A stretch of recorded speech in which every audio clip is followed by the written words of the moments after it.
Magandang araw sa inyong lahat, mga kababayan ko, lalo na sa mga kabataan na future leaders natin at sa mga OFWs na backbone ng ekonomiya. Ako si Lan ng #WalkWithLan at ngayon tayo'y tatalakayin ang isang mainit na sagutan na umiinit ang dugo ng marami. Bibi talaga. Yan ang reaksyon ni VP Sara Duterte sa mga pahayag ni Presidential Communications Undersecretary Claire Castro. Bakit? Dahil daw sa travel ni Sara, pero ang tanong ko sa inyo, sino ba talaga ang mas walang ginagawa?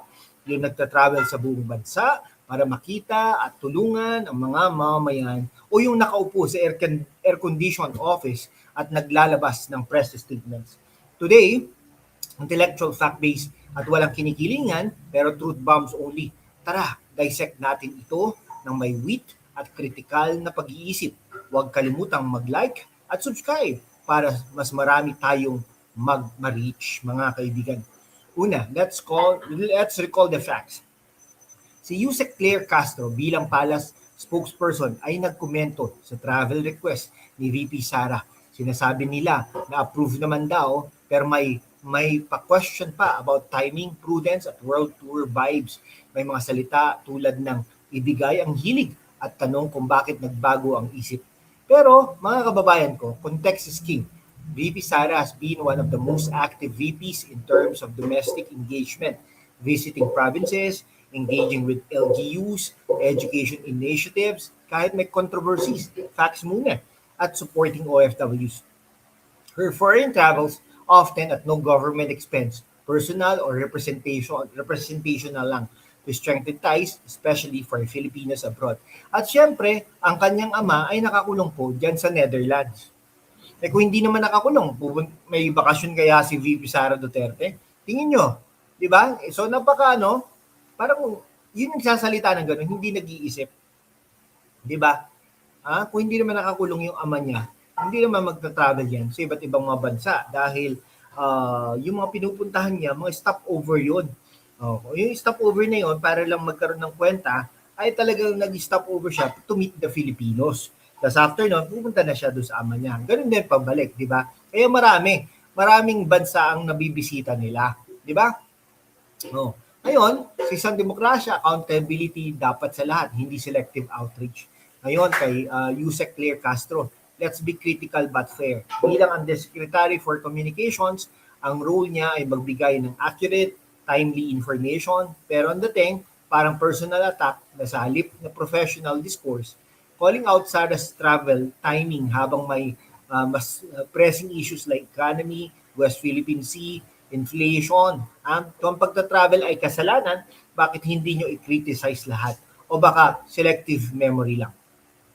Record shows Sara's requests were rarely denied before. Bigla na lang scrutiny. This is classic deflection. Habang si Sara ay nasa ground, nakikinig sa mga guro, estudyante, at OFWs, ang iba ay busy sa narrative building. Intellectual critic, this divides the nation farther instead of uniting on real issues.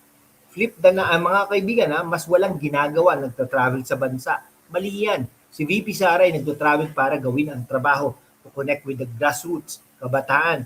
Imagine ninyo, a leader who goes to your province, listens to your struggles in education, health, at security. That's engagement. Alam nyo ito, kapag may leader na bumibisita o nag-a-advocate for your abroad, ramdam ang suporta. Her travels build diplomacy and check on welfare. Data-wise, OVP under her has programs on education, anti-drug, continuing legacy, at direct aid. Kaysa nakaupo lang at naghihintay ng next press con, si Sara ay nasa field. Action over soundbites. She's fighting for transparency, rule of law, at against what she sees as perpetuations of power. That's bold leadership. While we're in the topic of staying informed and productive, mga kabataan at OFWs, kailangan nyo ng tools para maging efficient. Wireless earbuds from Shopee, perfect for listening to podcasts like this habang nasa commute o abroad. Power banks na mabilis mag-charge para hindi malobat sa mahabang biyahe. Check Lazada for deals, mga kaibigan. Comfy travel outfits, barrel jeans at breathable tops para sa active lifestyle ni Sara inspired. Look good, feel confident sa inyong advocacy. Para sa mga riders sa probinsya o delivery, OFWs returning home, helmet comes at safety gear. Safety first. Air fryer for quickly healthy meals. Smart bulbs para energy saving. These are trending products na nagpapadali ng buhay. Links in the description, affiliate supported. Salamat sa inyong support. Kaya parang power bank, kailangan natin ng steady energy sa laban na ito. Okay, sa politics, words matter. Mas walang ginagawa ang narrative is dangerous kasi it undermines public service na hands-on. We need critical thinking. Youth, research facts, don't swallow steam. OFWs, your remittances power the country. Deserve leaders na nakikinig, hindi lang nagdidikta. Comment down below, sino sa tingin ninyo ang mas productive? Sarah's ground game o office-based criticism? Mga kababayan, sa mundo kung saan ang kasinungalingan ay nangingibabaw, ang katotohanan ang unang sinisikil. Pero kasama kayo, magpapatuloy tayo sa laban, walang takot, walang kinikilingan, at laging handa para sa bayan. Sumali na sa aking YouTube channel membership sa #WalkWithLan at tulungan natin ang channel na maabot ang 100,000 subscribers. Ang inyong suporta, ang susi sa kalayaan natin para ipagpatuloy ang pagbabalita ng katotohanan. Salamat at kita-kits sa laban. Like, share, subscribe, bell on para updated. Next video natin mga kaibigan. God bless the Philippines. Wait lang po hindi pa po tayo pause. Okay, pero ano po tayo mga kababayan, huwag tayong manatili sa emosyon lang. Let's go deeper with intellectual honesty at data-driven analysis. Una, comparative productivity. Ilang beses na bang nagpunta si VP Sara sa probinsya, sa Mindanao, Visayas at Luzon, nakipag-usap sa mga local officials, binisita ang mga eskwelahan, at personally monitored ang mga proyekto sa edukasyon at health. Yan ang ground intelligence na hindi makukuha sa Zoom meetings o air-conditioned briefings. Kumpara kay Yusek Claire Castro, ang kanyang role ay communications. Legit naman yon, pero bakit parang ang focus ay pag-criticize ng travel ng isang elected vice president instead of addressing bigger national concerns tulad ng inflation, agriculture crisis o tensyon sa West Philippine Sea? Witty take natin mga kaibigan. Parang yung neighbor na busy sa chismis ng kabilang bahay habang may sunog naman sa kusina nila. Sa politics, mga kaibigan, travel ay hindi vacation kapag ikaw ang nasa posisyon ni Sara. Marami sa kanyang trips ay multi-purpose diplomatic engagements, OFW welfare checks, at direct feedback collection mula sa grassroots. Public records show na maraming request niya ang approved noon.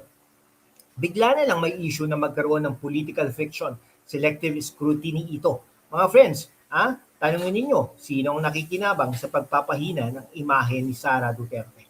Para naman sa ating mga OFWs natin sa nanonood dyan, sa Middle East, Europe at Asia, alam nyo ang hirap. Kapag may leader na handang mag-travel para ipaglaban ang inyong karapatan, mas ramdam nyo na may boses kayo sa Malacanang.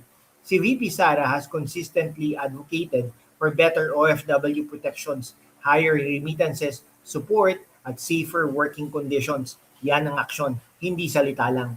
Kabataan, ito ay para sa inyo, sa edad ninyo. Kailangan ninyo ng leaders na hindi lang magaling magsalita, kundi handang mag-dirty work para sa field. Si Sara embodies that lakas na loob na kulang sa marami ngayon. True public service is measured by outcomes and reach, hindi sa dami ng press releases. Speaking of staying productive while fighting for truth, mga kababayan, here are some best finds and trending products na perfect para sa inyong lifestyle.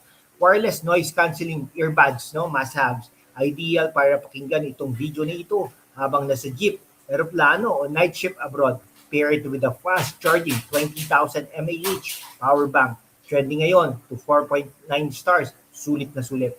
Fashion via Zalora, active travel wear, breathable polo shirts, cargo pants at yung sikat na barrel jeans. Parang si Sara, galaw ng galaw, pero presentable pa rin. Perfect para sa mga kabataan na active sa campus politics o community work. Mga naman para sa mga riders at provincial supporters, anti-fog helmet, visor, portable, tire inflator at action camera. Safety first habang naglalakbay para sa bayan. Home essentials naman, compact air fryer para sa BC, OFWs at students. Healthy meals in minutes. Hanggang dito na lang po mga kaibigan. Maraming salamat po sa inyong lahat.